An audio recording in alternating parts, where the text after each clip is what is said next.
I'm Brittany Lewis with Forbes Breaking News. Joining me now is Richard Goldberg, Senior Advisor at the Foundation for Defense of Democracies. Thanks for having me. Of course, we have a really important conversation. As we all know, Israel and Hamas have been at war now for about 3 weeks since Hamas's October 7th attack on Israel. And I do want to talk about two specific countries and how they're involved in this. First, Iran and Qatar. Let's talk about Iran first. President Joe Biden's National Security Advisor, Jake Sullivan, reportedly said Iran was, quote, complicit in Hamas's October 7th attack in a, quote, broad sense. The U.S. and Iran, as we all know, haven't had a diplomatic relationship since 1980. So how does this attack and this situation that's currently unfolding in the Middle East factor into the U.S. and Iran's relationship now?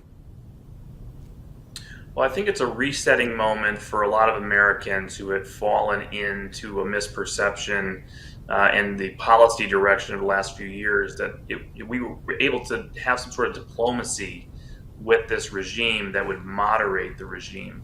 Obviously, Americans of a certain generation remember the hostage crisis. I was born just after the hostage crisis, so I don't remember it, but it was something in my upbringing that I knew about.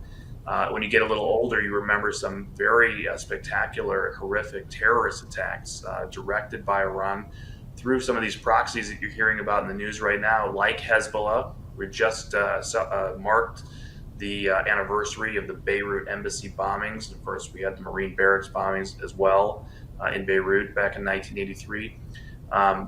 Fast forward into the 1990s, Americans killed at Khobar Towers in Saudi Arabia, again, Iran behind that. And so we had thought of Iran as this terror sponsor, hostage taker for many years. And we knew that this very radical ideology of death to America, death to Israel, was something we needed to defend ourselves against. The rise of Iran's nuclear program and their ballistic and cruise missile program started to change that dynamic a little bit. This terror-sponsoring radical regime was looking for leverage over the West, and they found that leverage in developing a nuclear weapons capability. And we had come together on a bipartisan basis for a good decade to impose sanctions, try to contain or undermine this regime, to really deny them the tools, the access, the resources to continue with that nuclear program, in addition to their missiles, in addition to their terrorism and their hostage taking. And then we had that Iran nuclear deal in 2015, and it was an interruption to sort of our view of the world, where we fell into partisan ideology because it was President Obama's deal. It did get bipartisan opposition in the Congress at the time, but once it was there, and it was the president of the Democratic Party, the leader of the Democratic Party, pushing for this, and then we went into a very partisan, divisive election in 2016, Trump and Clinton, Trump getting out of that deal.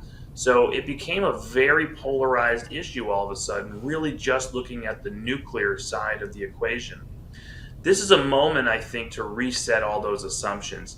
If you had believed that it was possible to go through with that Iran nuclear deal, offer this regime some money, maybe it would back off on its hostile actions towards the West, that illusion should be gone at this point, because all that money that you make available to the regime gets poured into things like terrorism, like hostage taking, like sponsoring Hamas.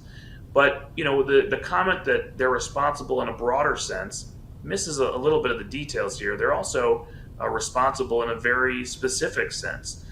Iran, we know, coordinates Hamas, Hezbollah, and Islamic Jihad in an intelligence center in Beirut. They set that up in 2021. We have Hezbollah, Hamas, and Iranian officials talking to the Wall Street Journal and the New York Times and telling them that Iran was involved in the planning of this massacre. We just saw a spectacular Wall Street Journal expose on the IRGC training Hamas terrorists in Iran. So you put that picture together and we see, in fact, Iran's fingerprints all over this massacre, but of course, the bigger picture of needing to lock down all the resources for this terror sponsoring regime.